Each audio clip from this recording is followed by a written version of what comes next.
झावरिया Sargodha government associate college झावरिया का एक और एजाज। नैब के ज़ेर एहतमाम गवर्नमेंट अनबाला मुस्लिम कॉलेज सरगोदा में मुनक्किदा उर्दू मजमून नवीसी के मुकाबले में कॉलेज के होनहार तालिब इल्म उसामा नज़ीर ने जिला सरगोदा के तमाम कॉलेजों में दूसरी, जबकि मोहम्मद अयूब ने तीसरी पोजीशन हासिल करके डिविजनल सतह के मुकाबलों के लिए क्वालिफाई कर लिया।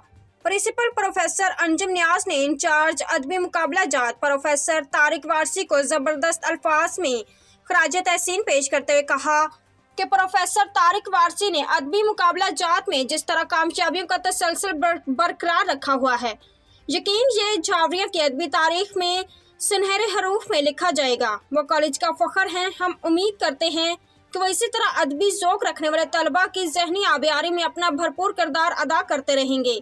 इस मौका पर प्रोफेसर तारिक वारसी ने हाजी जफर अब्बास का शुक्रिया अदा करते हुए कहा कि उनकी जानिब से तलबा की हौसला अफजाई यकीनन उनके इल्म दोस्ती का मुंह बोलता सबूत है।